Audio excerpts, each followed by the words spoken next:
This is a lecture from Open Tuition. For the free lecture notes that go with this podcast, please visit opentuition.com. And can you turn to the last chapter, chapter 27, which in fact is the last bit of numbers. I said consolidations was the last big numbers, interpretation, I don't think. You'll find the numbers tricky. But what can be important in real life and what they will be asking you on the exam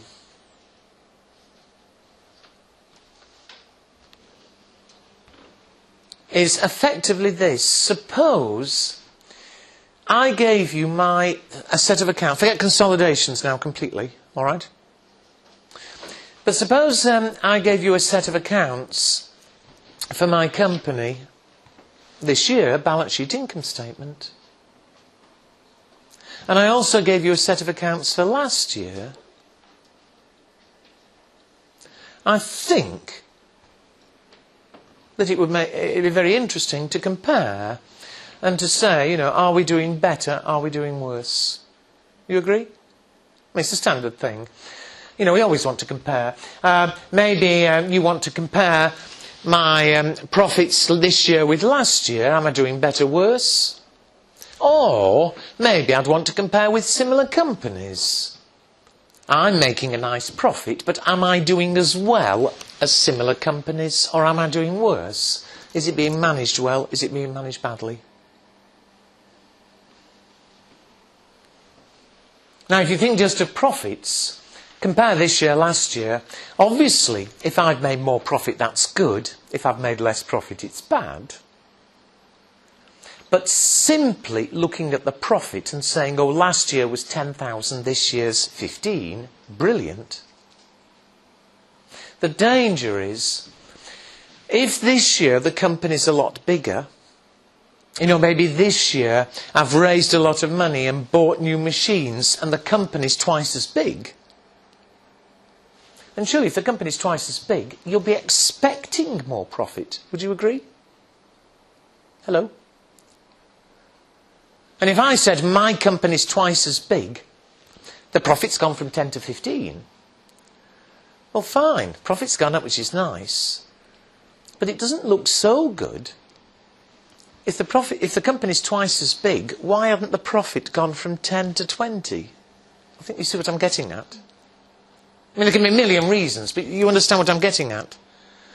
And so rather than just look at the profit on its own, it would make more sense to look, as you'll see, at various ratios. All right? Or again, if I'm comparing with another company, I say my profit's 10. The other company's made profit of 50.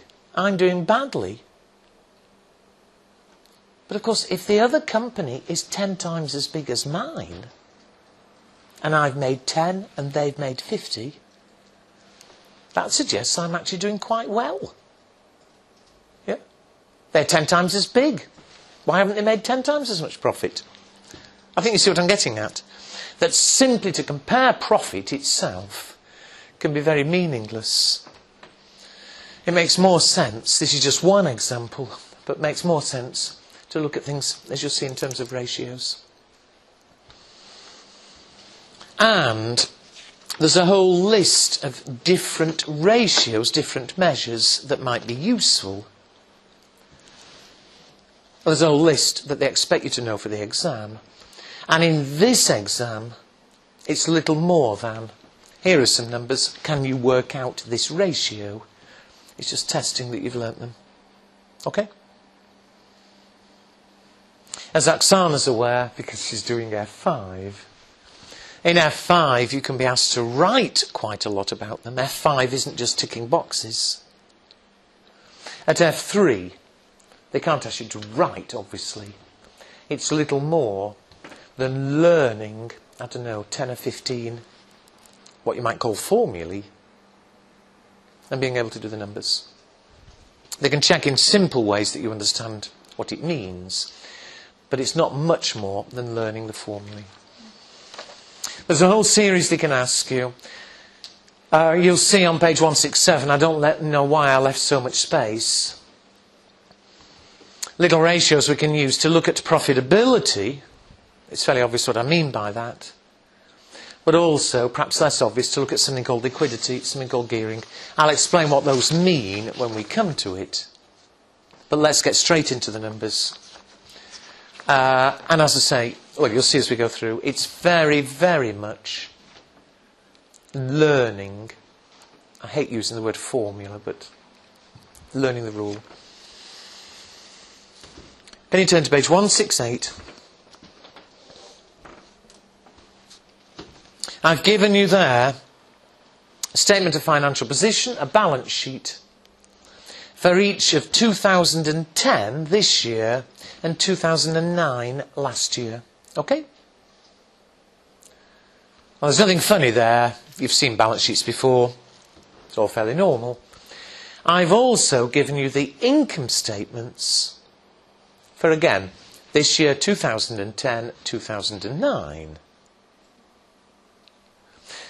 And all we're going to do is look at different ratios to try and compare the two. Let's see, do we seem to be doing better this year, or do we seem to be doing worse? Okay? There's a whole list. I've written the formula. And please, hello, be patient with me. It won't take too long. But in each case, I'll work out the ratio for 2010. You can do it for 2009. And then, although they can't ask much more than just pure numbers, one or two words about, do we seem to be doing better, do we seem to be doing worse? Okay? Off we go.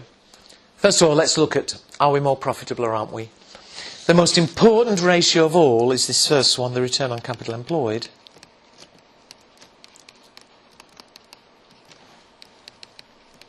I'm not going to write the formula on the screen because you've got it typed. But the important thing, clearly, make sure you're happy what figures we're using. I'm doing it, as I said, I'll do them for 2010. It is a measure of profitability, but always we look at the profit before interest and tax. Look at the income statement. The income statement is exactly as normal, but if you look down, revenue, cost of sales, gross profit, distribution, do you see the heading finance costs? Everybody? I think I mentioned last time, she might use either word, but finance costs is simply another word for interest. So in 2010, we're paying interest of 120. Clear? Well, we want the profit before interest and tax. The profit before interest and tax is 1896, the profit from operations. As I said before, simply to look at that figure and say is it higher than last or lower than last year is silly. Because the company might be bigger or smaller. And so we put it as a percentage of what you might call the size of the company. And what I mean by that is what's the total long-term borrowing of this company? And the total long-term money in the company. This company's got money from shareholders. Have you all found it? 5255? In addition, they've got money from long-term loans, non-current liabilities. Again, have we found it? 1200? And we say, OK, the total long-term money in the company is 7455.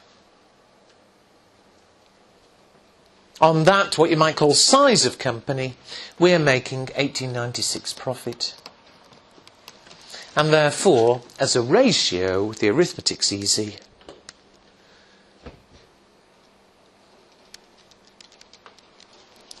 Is it 29.4%? Has everybody checked me on the numbers? Well, most of your work is just learning them. Make sure, can you all write down 2009, please? What's the same ratio in 2009? Or what was it, I'm sorry, in 2009?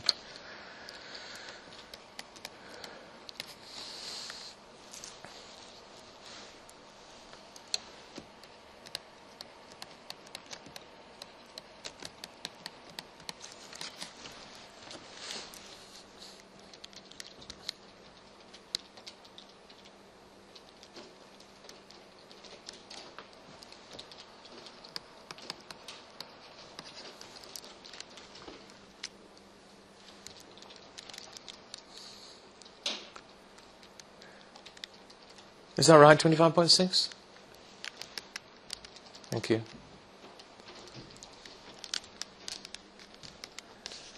So again, it's two things always, or three things as you'll see. On pure numbers, is everybody happy there? You know, and you must learn them. There's bound to be one or two questions. Give you some accounts or an extract and simply say, what is the return on capital employed? Well, you know, that's learning. And secondly, although I don't want to talk too long, because I've said it's later exams where you're asked to write a lot, some people do get upset and say, well, why have we looked at the profit before interest, before tax? You know, the final profit's lower. It's because we're trying to check, you know, are we running the company better? Well, of course, we don't control tax. If the state puts up the tax rate, obviously there's less profit, but it's not our fault. I think you understand me. And so we don't control that, ignore it. We look at the profit before tax. Profit before interest, well, that's not really anything to do with how well I'm actually running the company. What I mean is, this company, there's its total long-term borrowing, yeah? Well, companies can get money in different ways. You could have got all your money from shares if you wanted and had more shares. Now, you could get a lot of your money from borrowings. You understand me? If I need more money in my company, I could issue more shares, I could borrow from the bank. Well, fine. Depending how I get the money, obviously. More interest, less interest. But what I'm really worried about is how well are we actually running the business, you know? How much is the business earning, given there's that much money in total? Okay? The other thing, though, and it just could be obviously asked in the exam, and I think very obvious, it's what I said before. The company is bigger, obviously. You want more profit. I think you all see why the ratio is more sensible when you look at it. But, of course, have we done better, have we done worse? Is this year, are we doing better or worse? Say again? Yeah, it's too obvious. I'm not going to write down. But you've got to agree, I think clearly, the higher the return on capital employed, the better. If return on capital employed was falling, then I think clearly you'd be worried. Clear? That's all. On its own it means nothing. 29%, you can't say whether that's good or bad. Different companies, different percents. It only means anything when either you're comparing with last year, or if you were comparing with other companies, then again, we're better or we're worse. Now, a lot of what I've just said will be the same for all of them, so I won't keep repeating it. But that's by far the most important. She'll ask several ratio questions, but one of them is bound to be return on capital employed, always. Okay? However, the reason we can ask more is this. Any company wants to improve its return on capital. And there are two ways you can go about achieving that. Suppose I'm a desk maker. One way of improving it would be to sell all the desks at a bigger profit margin. Surely, if I were to increase my prices, or if I were to cut my costs, if every desk made more profit, your return on capital employed will go up. True? The other way, though, I could do it, even if I didn't change my costs and my prices, the other way you could make more profit is by being more efficient and selling more desks. True? And so, although any business wants to increase that, we can actually effectively analyse. We can look at the two bits separate. And if you turn to the next page, let's look first of all, are we selling our desks at a bigger profit or not? And this is the net profit margin. Now here, watch me. The numbers, as always, are easy, but a lot of people argue over something. The net profit margin, you always take your profit before interest and tax again. And the profit before interest and tax in 2010 is 1896.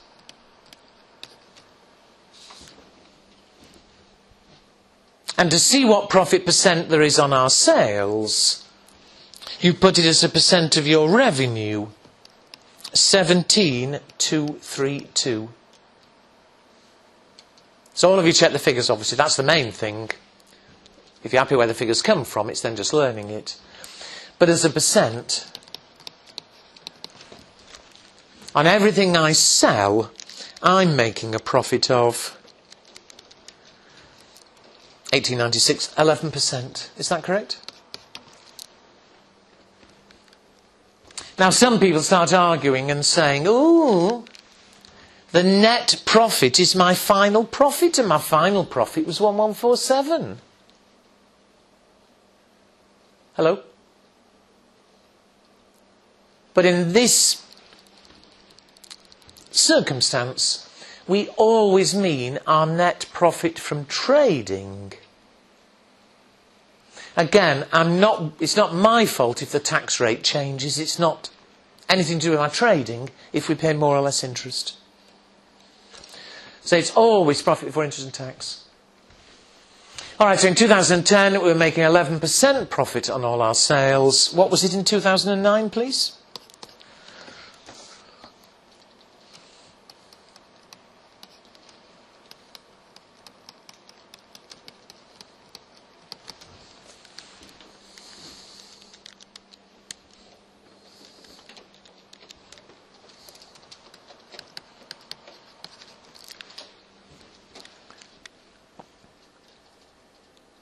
I think that's right. Is it 8.5%? And again, I don't need to write on the screen. Is that good or bad? Excuse me. Surely the higher the better. It must mean we've managed either to increase selling prices or we've managed to cut costs. All right?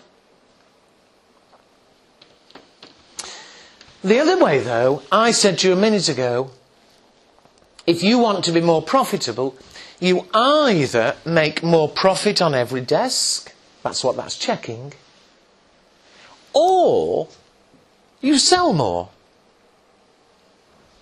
Well, to check this second one, a tiny bit less obvious, but is something called the asset turnover.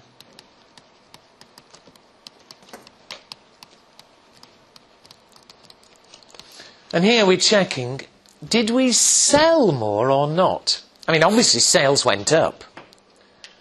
But as always, if the company's bigger, you expect sales to go up. Yeah? So asset turnover, again, I've written the formula, so just check where the figures come from. You take your revenue, for 2010 it was 17,232, divided by the long-term money in the company. And as before, the long-term money in the company is the money you've got from shareholders, 5255. The money you've got from long-term loans, your non-current liabilities, 1200. Hello? You all found the figures? And so, before I say any more, as a number, 17,232 divided by, what is it, 6455? Is it 2.67?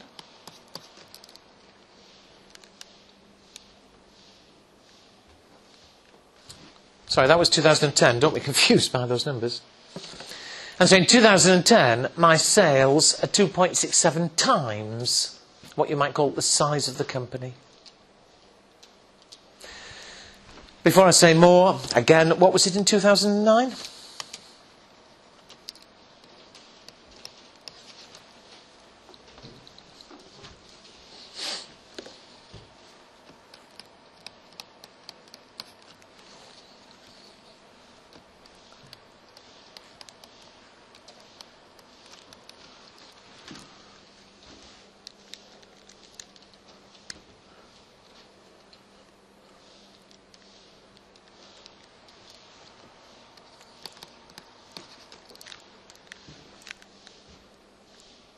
Is that correct?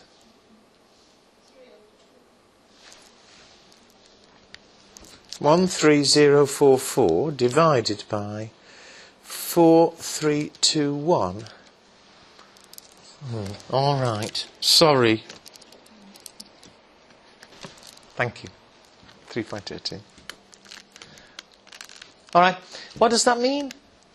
What it's saying is, I mean, no sales have gone up, obviously, but as I said a moment ago, if the company's bigger, you're going to expect more sales. True? Well, last year, sales were 3 times the size of the company. This year, they're only 2.67 times the size of the company. The sales haven't gone up as much as the company's grown. Do you see what I'm getting? And so, is that a good sign or a bad sign? Surely, I hate to say bad, but that doesn't look very good. There could be good reasons for it. But do you all agree, if that goes up, we're happy. If that goes down, maybe I'm worried. Clear? 1 minute, Irina, because I might be about to say what you're going to say. But you do agree that basically if the number goes up, it's good. If the number goes down, it's bad, basically. All right, now, I've got to be careful here because I've said she's not going to ask much discussion at F3. Most of it is just numbers, and you're all happy where the numbers came from. Just though, you are all intelligent. I'd rather say too much than too little. Can anybody tell me, the company has grown, there's no argument. And there's no argument, sales haven't gone up as much. Yep. Can anybody tell me why, in fact, it might not be worrying? Why might that have happened?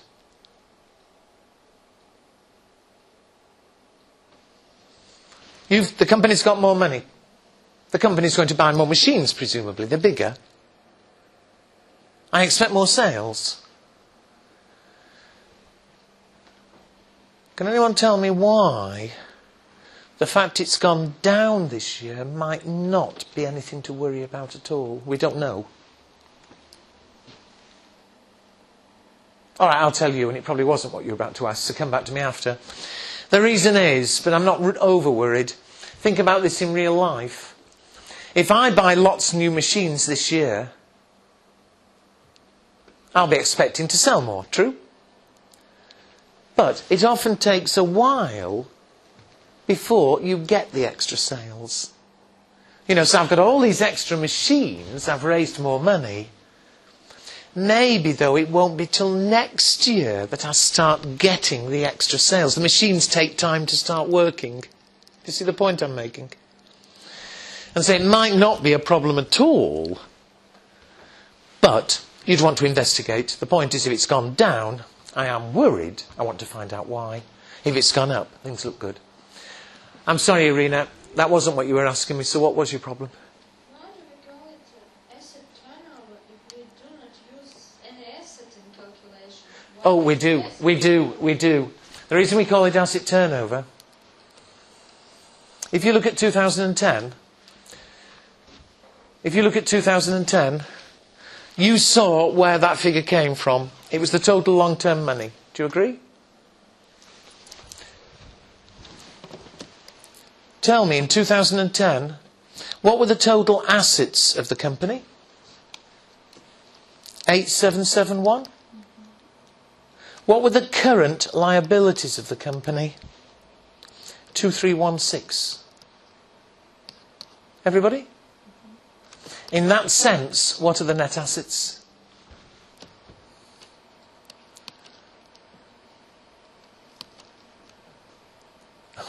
Ooh. Which is the same figure. Some people do it that way. Some people say it's total assets less current liabilities.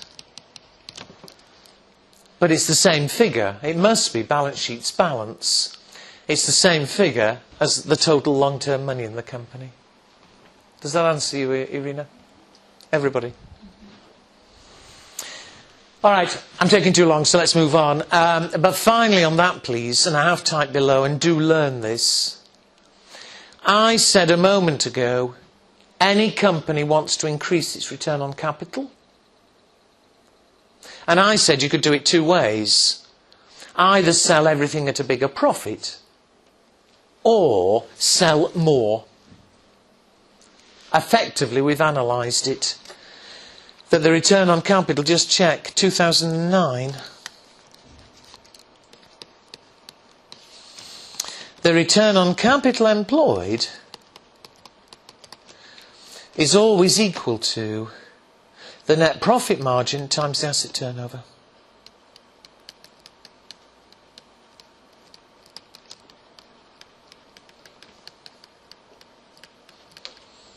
So just check, I shouldn't need to do it both years, but in 2009, the net profit margin was 8.5%. The asset turnover in 2009 was 3.02. The return on capital employed,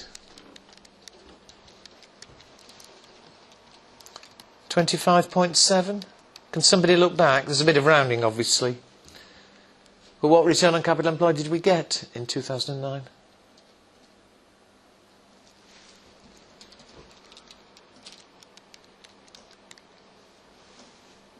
Nobody's checked me. Oh, I'll wind back. It was 25.6. OK, it's a bit of rounding. Trust me. If you don't believe it's rounding, do it again tonight to more decimals. Yeah? But you'll all accept, I think it is rounding. And for the time it takes, what about 2010? In 2010, the asset turnover fell to 2.67. But the net profit margin went up. Was it 11%, please? And again, there may be a bit of rounding, but it is only rounding. What was the return on capital employed? 29.4, which I think is what we got. So those three are critical. It's return on capital employed that matters more than anything. It's gone up, we're happy. Why has it gone up? Well, of course, it's because we're making a much bigger profit on everything. Great. Here, though, we are selling a bit less than perhaps we should be selling, if you take my point. OK, those are the three most important there. There are two more. One's very obvious and one less so. Gross profit margin. I'll write down, but I really don't need to talk about. We looked at net profit earlier, gross profit margin. Just check where the figures are coming from. In 2010, the gross profit was 4308. The revenue was 17232. As a percent, I think 25%. Can you write down what was it in 2009, please? And are we better? Are we worse?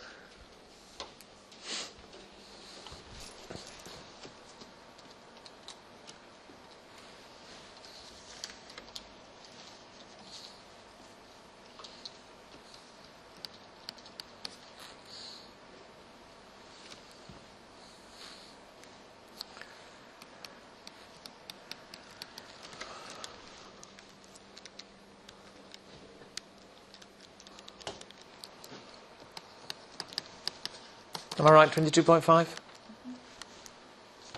And I think obviously I don't need to say, if that goes up, it's good. If it goes down, it's a worry.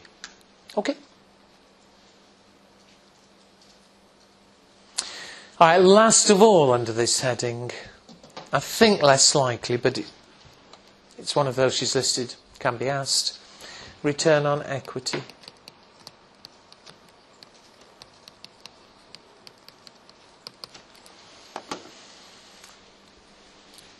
All we're looking at here, when we looked at return on capital, we were looking at how much profit we'd made for all the money that we'd borrowed, if you understood me. Equity, of course, is your shareholders, your ordinary shareholders. Well, how much profit are the ordinary shareholders making as a percent? And so in 2010, it's the profit the ordinary shareholders are entitled to. How much profit, please? Look at the income statement. How much profit belongs to our ordinary shareholders? 1147. Yeah, surely the final profit, 1147. You'll see in the formula. Do you remember I mentioned last time preference shares? Less common, but preference shares get a fixed dividend. Hello? We want the profit belonging to ordinary shareholders. It's the final profit less any dividend going to these preference ones. Here there are none. So 1147 belongs to ordinary shareholders. Put it as a percent of the shareholders' money. How much are shareholders owed? 5255.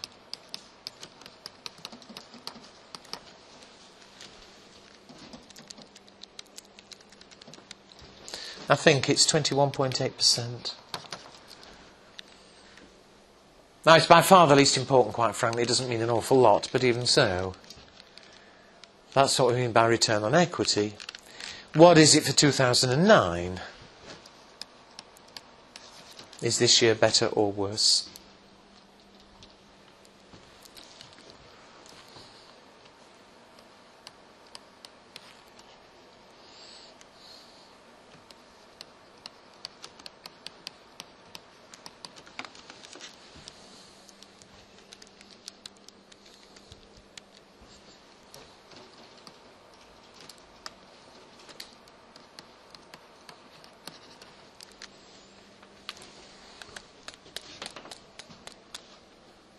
Is that correct? 19%?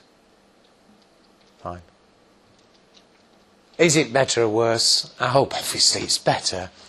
Shareholders have put in more money. They want more profit.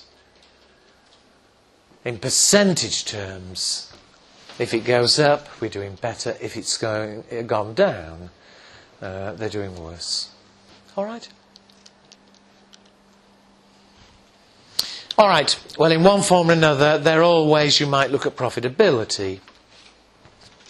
Are we all clear with each of those? I don't think there's much to learn there, I don't, but clearly, learn the rules, and then it's just being careful. Arithmetically, I think it's very easy. Okay? All right, the next section is quite fun. The next thing she can ask you to look at is liquidity. And what we mean by liquidity,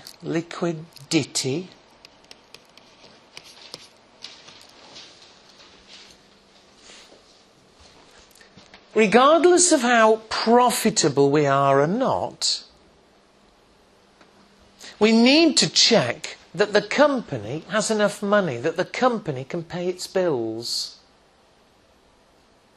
Because I think you're all aware, if the company runs out of cash, if for instance they have a big overdraft and the bank demands the money back, if they run out of cash, they've got huge problems, even if they're making profits. Because if they run out of cash, well, either they go bankrupt or they've got to start selling their machines to get the money. And of course, if you start selling your machines, it's like starting to close down. You would agree? So that's what we mean by liquidity. Basically, have we enough cash to keep going? All right? Well, a series of things you can ask. By far the most important, the one that's bound to be there, is the current ratio.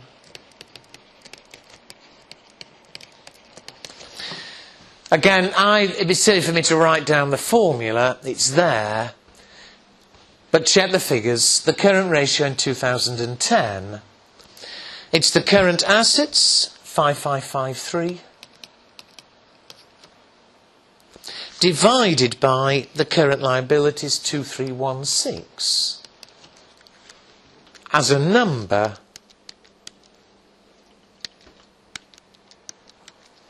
I get 2.40. Will you check me? All right, before I say anything about it, just check the numbers. What was it in 2009?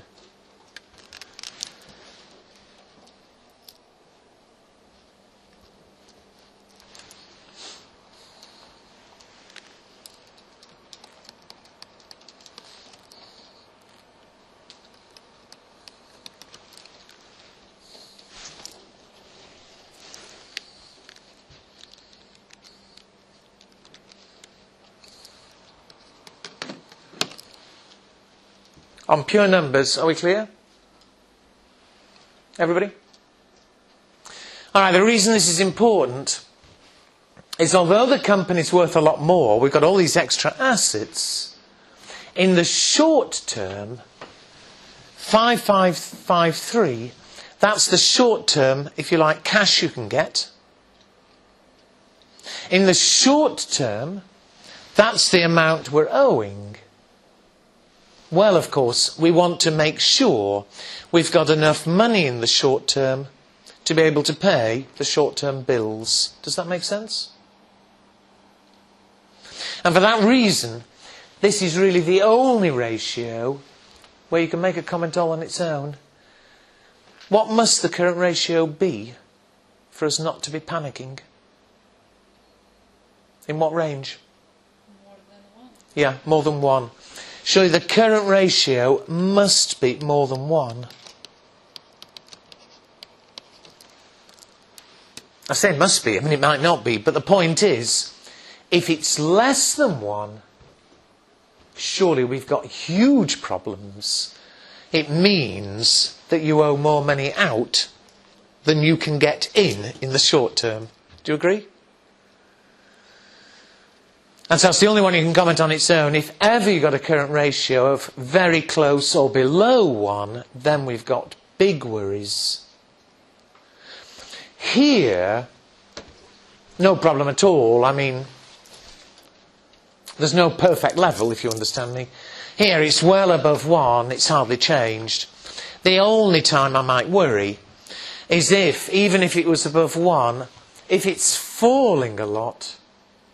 You know, if last year it was 3 and this year it's 1.2, I think I might be worried that if it carried on falling, you know, then there are big problems coming in the future. Would you agree?